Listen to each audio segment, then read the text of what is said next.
I heard that game developers were demanding something from players and consumers. And with the current climate of video games, that's not necessarily a good thing, because if you look at how toxic and how negative everything is, you would be expecting the developers to be demanding us pay $7 million in ransom, or just straight up demanding us to kill 3 family members in order for a good Call of Duty game for once. But that wasn't the case, and I was pleasantly surprised. Phil Spencer, who I'm pretty sure is the CEO of Xbox, you guys can correct me if I'm wrong, he actually said that he thinks that game developers deserve more dignity and respect from players and the consumers.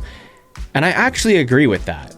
With how bad and how toxic gaming has been, they deserve a lot more respect than they're given, because not every issue is their fault. They're definitely at fault for a lot of issues within games recently, but they don't get a lot of the respect that they deserve some of the times. When you think in society, what are like the highly respected professions? You most likely think firefighters, doctors, MILFs. There's a bunch out there that you can pick and choose from.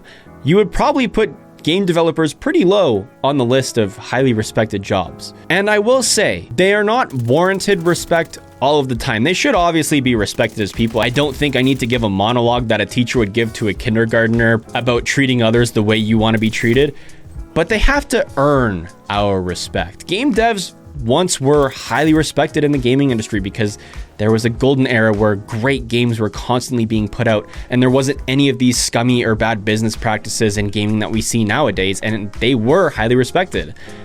But they have to earn and deserve that respect from us.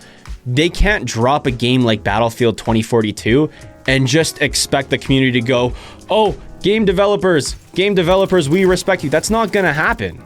They have to earn our respect and launch good games. And I will say, it's not always going to be the game developer's fault. Let's think about it this way. You guys know I love my analogies, and I just finished up some midterms in university this past week, so I'm going to use a test analogy. Have you guys ever been writing a test and your teacher says, "Hey, there's 5 minutes until you have to hand in your test," and you still have an entire page blank that you haven't even touched yet? I feel like that's what a lot of developers go through when the publishers come in and say, "Hey, Vanguard is releasing on November 2nd. The game must be ready for then."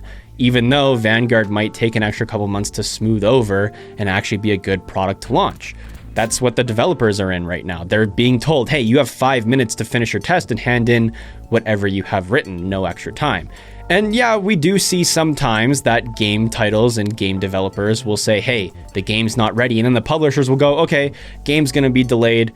You guys will see this game in a couple months from now." We saw that happen with Cyberpunk 2077, and even after like 2-3 years of the game being delayed, it still launched in the state that it launched in. So it's kind of a combination of the dev's fault and the publisher's fault, because let's be honest, the game developers are the ones actually creating the game, and the dev studios are the ones making the game. The publishers are just there to fund it and kind of do all the press and media stuff for them.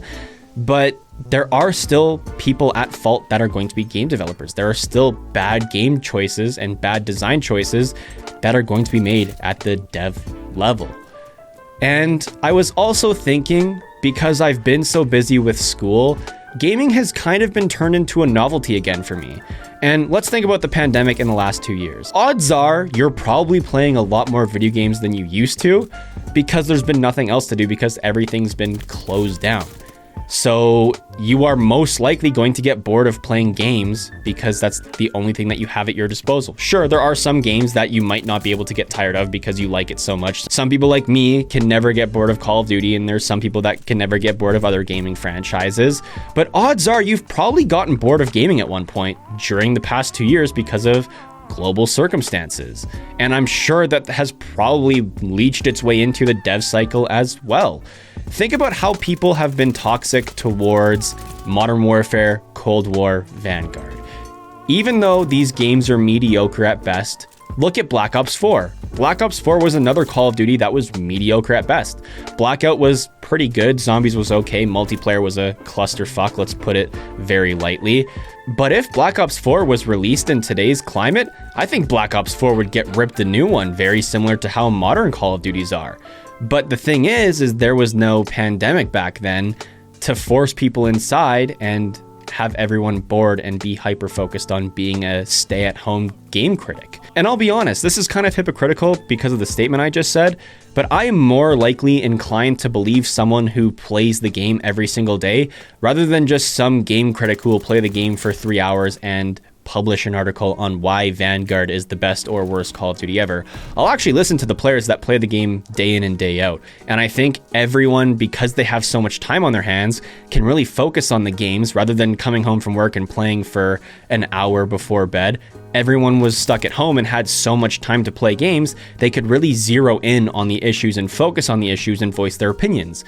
And I don't know where it got lost in translation, but things just became way too toxic over the past 2 years, just not in gaming in general, but I think in a lot of aspects of life, toxicity has just reigned supreme because everyone's been stuck at home and frustrated and the world's kind of going down the toilet as we speak. But you know what? At the end of the day, I think Phil Spencer is right. They definitely have to earn our respect back. They have a lot of rebuilding to do with their consumers and the players who play their games in order to kind of have that respect built back up to a decent level. But that'll take time and it'll take effort on both sides of the fence. So with that being said, let me know what you guys think in the comment section down below. I thought this was very interesting and I wanted to bring it up with you guys. But with that being said, I'm about to head out, and if there is one, I'll see you guys in the next one.